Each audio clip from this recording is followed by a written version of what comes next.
headquarters of ITN, News at 10 with John Suchet. RAF Chinook crashes in Scotland, up to 29 dead. 1 million Rwandan refugees face the threat of starvation. Government report says satanic child abuse is a myth. And where they're still killing baby seals for their fur.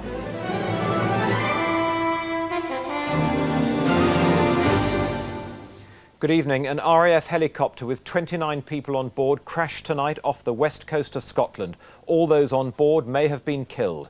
The twin-engined Chinook had taken off from Belfast Airport and was flying to Inverness. It came down on a hillside on the Mull of Kintyre just after 6 o'clock. Those on board included senior army and police officers and Northern Ireland Office civil servants on their way to an Ulster security conference at an army base near Inverness. ITN's Glenn O'Glaser reports. The Chinook helicopter, a type regularly used by the RAF as a troop carrier, came down just after 6 o'clock this evening. It's believed to have crashed into cliffs on the Mull of Kintyre. An eyewitness heard the helicopter, then an explosion, and saw a huge fireball. Conditions at the Mull of Kintyre were bad this evening. Thick fog engulfed the cliffs. Visibility was described as appalling. The Ministry of Defence says the helicopter was flying from Belfast to RAF Kinloss near Inverness when it crashed on the west side of the Mull of Kintyre. Army, police and Northern Ireland officials were on board, travelling to a conference in Inverness. The wreckage is, I understand, spread over a fairly wide area. Fires are burning at the moment. The weather locally is described as very, very foggy. The Gambleton lifeboats are searching the sea at the foot of the cliffs. It's very precipitous at that particular point. Mountain rescue teams from RAF Kinloss and RAF Lossiemouth have been sent to the area. A Nimrod from RAF Kinloss is helping to coordinate the search, which is being conducted on land and at sea. 4 helicopters, search and rescue helicopters involved. One of them from Lossiemouth has got an advance party with the Kinloss Mountain Rescue Team. The remainder of our mountain rescue team are going by road. There's another mountain rescue team en route the area, and there's a helicopter from Bulmer, and we believe the Royal Navy have provided 2 helicopters from Prestwick to assist in the operation. The rescue effort is being hampered by the heavy fog and hazardous flying conditions, and tonight hopes of finding survivors are fading. Well, the Secretary of State for Scotland, Ian Lang, joins me now from Glasgow. Mr. Lang, what can you tell us about this crash? I can't tell you any more than you know already, I'm afraid, except that I understand all the civilian authorities, the police, the ambulance service, the lifeboats and the fire brigades are mobilised and doing everything they can to help. The difficulty is, of course, thick fog, as you've indicated, and now darkness. But we will do all we can to help in every respect. We've reported that senior officers might have been on board. Obviously, questions will be asked about whether this could have been sabotage. Well, that's obviously speculation at this stage. Again, I've no more information than you have already announced on your programme. The important thing at the moment is to see whether there are any survivors, and if so, to get them to medical help as quickly and effectively as we can. And then, of course, we start to try to find the causes of the crash and all the other difficulties. Is it normal for this number of officers, possibly senior, to travel together on a Chinook from Belfast? I can't comment on that. I think you'd have to speak to the Ministry of Defence. Quite clearly there were around 30 people on board, as they've already indicated. That is a substantial number, but these helicopters are designed to carry that number and more. Thank you very much, Mr. Lang. Thank you. And I'm joined now by our defence correspondent, Geoffrey Archer. Geoffrey, you've been speaking to your sources tonight. What have they been able to tell you? John, there is great sensitivity about this accident. The Ministry of Defence are not saying much about it at this stage. All we do know is that senior army officers and senior police officers and senior civil servants were on this aircraft. They were going to a security conference in Inverness, and obviously they were going to discuss key Northern Ireland issues and the question of the IRA's activities. What do we know about this meeting they were on their way to? We don't know whether this was a regular meeting or a special meeting. There is a regular annual meeting, I understand, and if that was the meeting that it was, then I understand that very senior officers normally attend that one. But as I say, we don't know at this stage whether this was an annual meeting or just a special one. And as we discussed with Mr. Lang, sabotage is obviously going to be raised as a possibility. What's your view on that? At this stage, it's impossible to say. Anything to do with Northern Ireland, one has to consider the possibility of sabotage, but at the moment one has to look at the circumstances. There was poor weather on the west coast of Scotland. It may well be that the aircraft simply flew into a hillside. We don't know yet. Thank you, Geoffrey. Well, as both Geoffrey Archer and Ian Lang said, sabotage seems unlikely at this stage. Mechanical failure or human error seeming a more probable explanation. Today's crash is not the worst disaster involving a Chinook helicopter. Our science editor, Lawrence McGinty, examines now what might have gone wrong. Crash investigators tonight will be looking for similarities with the 1986 tragedy when a Chinook plunged into the sea off the Shetlands, killing 45 North Sea oil workers. Examination of the wreckage showed the crash was caused by a mechanical failure in the gearbox.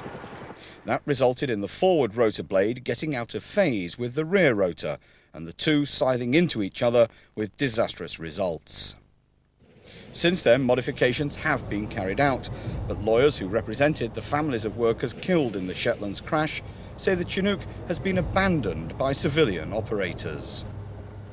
Almost universally, initially, the company stopped using them, and now there are no civilian flights to the North Sea involving Chinook helicopters. I wouldn't be happy about what I heard about the way that 1986 helicopter had been modified. The Chinook is nevertheless a workhorse for the military. It was a common sight in the skies during the Gulf War. The RAF has more than 30 of these giants, carrying up to 44 people. But they're about 13 years old and are in the middle of a major refitting program. The civilian Chinook was only used in very small numbers by a small number of operators, and they did have troubles with it, but the military one doesn't seem to have suffered in the same way. The RAF's inquiry into tonight's Chinook crash, already set up, will investigate every possibility. But in the end, poor visibility in the area may well prove to have been a crucial factor. And the latest news is that security sources now say that top RUC special branch officers were on board the helicopter and are among those missing. We will, of course, bring you the latest information as we get it. And we turn now to other news. The exodus from the civil war in Rwanda has reached such a level that international aid agencies are warning they will soon be completely overwhelmed. At least 1 million Rwandans have now fled the country. Maybe 1 million more are homeless. No one knows for sure how many hundreds of thousands have been killed. The civil war is, in effect, a tribal war between the Tutsi rebel forces and the Hutu-led government. Our reporter Mark Austin has travelled to the government stronghold of Gitarama in central Rwanda, which is under siege by the rebels. Hundreds of thousands of refugees are streaming south to neighbouring Burundi to escape the heavy fighting. But government troops are rounding up some of the Tutsi refugees and forcing them into prison camps. Here is Mark Austin's special report. It's a pitiful exodus from a country of slaughter. Over 1 million people inside Rwanda are on the move. They're from the majority Hutu tribe, escaping the relentless advance of the rebel Tutsi army. As gunfire echoes in distant hills, there's panic among women and children fearing revenge for the mass killings of the past 2 months. But these are the real faces of fear in Rwanda. Tutsi civilians facing systematic slaughter. They're trapped in a grim camp 30 miles from the capital Kigali, 20,000 of them.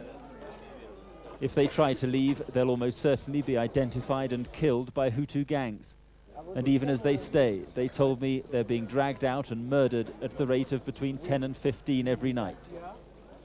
The UN is investigating, but Red Cross officials at the camp can only watch the butchery. Anybody can walk into these camps and start to kill. And we just stand here and there's nothing we can do. And they do it. Everybody who wants to get into the camp with machete, with clubs, with machine guns, they kill, they move out and they move away. Nobody can do anything. And you can't stop it yourselves, obviously? Of course not. If we start to stop, our life is personally in danger and it doesn't help anything. It's a major disaster here. This camp is the biggest concentration of Tutsis left in Hutu-controlled Rwanda. The fear is that when the army leaves here, these people too will be massacred before the rebels arrive. But even while the Rwandan government army is here, it seems unable or unwilling to stop the killings. This is a country where almost the entire population is fleeing, has fled, or is dead. For 70 kilometres we followed mountain roads strewn with refugees. With at least 500,000 already across the border in neighbouring countries, this human tide now threatens to overwhelm aid agencies in the region. We can just cope at the moment, but obviously our worst fear is that we get such a huge influx that, again, we would be swamped. But relief organisations are not reaching many areas like this. The people here are not yet starving, but with no harvest to speak of, the food will soon run out. More suffering for this tiny and desperate country. Mark Austin, News at 10 in central Rwanda. The threat of sanctions tonight hangs over North Korea because of its refusal to allow United Nations inspectors into its nuclear power plants. The United States and other countries fear North Korea may have diverted nuclear fuel rods to a bomb-making program. President Clinton said sanctions may now have to be considered by the United Nations Security Council. North Korea said sanctions could have devastating consequences. Here, the Health Secretary Virginia Bottomley has given her support to a report that says child sex abuse as part of devil worship is a myth. The report went on to blame experts and evangelical Christian groups for scaremongering. Mrs. Bottomley said she hoped social workers and other professions would learn lessons from the inquiry for the future. Our health correspondent, Anya Sitharam, reports. The child abuse controversy at this Rochdale estate was one of the high-profile cases that raised the spectre of satanic abuse and prompted the government report. 20 children were taken into care after a 6-year-old boy told teachers he'd seen babies murdered. A High Court judge later said social workers had become obsessed with the fantasies of the child who'd watched horror videos. He'd told tales of black magic rituals. He said he'd seen babies being stabbed, sheep mutilated, and children being drugged and caged. Social workers thought it was evidence of devil worship. There seemed to be a macabre race amongst social workers to be the first to discover it. As a result of that, proper guidelines in terms of interviewing children were not followed, such as were laid down after the Cleveland cases, and false accusations were therefore made. Today's report looked at all investigations of ritual abuse in England and Wales between 1988 and 1991. It concluded there was no evidence that sexual and physical abuse was linked to a magical or religious objective. It found 3 cases of ritual abuse. Self-proclaimed magical powers were used to entrap children. It said interviews were poorly conducted and included leading questions. And it said specialists were unreliable. Evangelical Christians are also blamed. There have been people who are convinced that Satan is taking over Christian civilization, and the millennium is approaching, so that they feel that things are going to deteriorate. But a psychotherapist who's written on the subject says she has evidence that it does exist. These are not children or adults who are hysterical, psychotic, hearing voices, or from a fundamentalist background. Orkney families accused of abuse 3 years ago say the report backs their criticism of social workers. It must be much more exciting if you can catch witches and save children than if you can provide new commodes for old people. The government says that the report confirms that satanic abuse is a myth, and it's calling on professionals to study it carefully. But some experts fear that real satanic abuse in future may be overlooked. Anya Sitharam, News at 10 at the Department of Health. The Conservatives will tomorrow register their worst polling result since Gallup started polling in the 1940s. An opinion poll in tomorrow's Daily Telegraph suggests that Labour has opened a 33-point lead over the Tories. The poll puts Labour at 54%, the Liberal Democrats at 21.5% and the Tories at 21%. With just a week to go to the European elections, our political editor Michael Brunson has been following the campaign. There may have been those on the left of the Labour Party today and in some trade unions who were worried about the prospect of Tony Blair not facing a challenge for the Labour leadership. Tony Blair himself, speaking with all the confidence of a 33-point opinion poll lead for Labour, was simply intent tonight on berating the Tories. Witness, he said, Mr Major's recent attack on beggars. I say the politics of our country deserve something better than to sacrifice the ill and the destitute upon the altar of a politically desperate Tory government. The Prime Minister, who got a little closer to old-fashioned campaigning today, a kiss from a supporter, but there was a heckler too. Why don't you go to your mindful house and see how the poor people live? Tonight hit back at Labour and Liberal Democrat claims that he's putting Britain in the European slow lane. Because I want Europe to succeed, I will be critical where I must and difficult if I have to be. I would rather speak up and put the case for what I knew to be right for Britain than clink glasses in agreement with something that was wrong, because that isn't what you elected me to do, and it's not what I'm going to do in Europe or elsewhere. For the Liberal Democrats who've steadfastly refused to predict how they'll do in these European elections, there was one claim today that they have inherited the sizable vote which the Greens captured 5 years ago.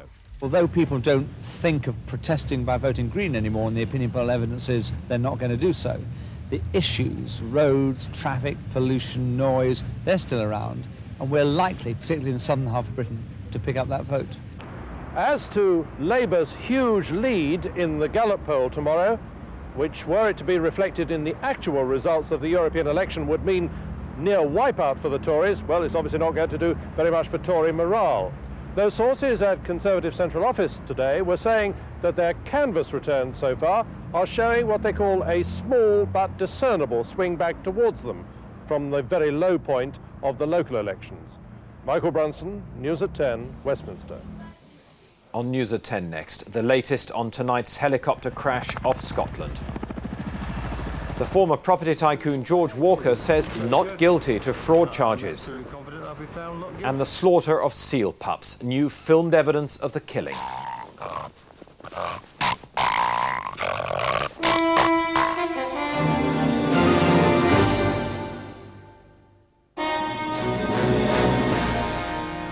Little has been heard recently about the killing of seal pups for their fur. Canada banned it several years ago, but ITN has obtained pictures which show that in Russia the slaughter continues.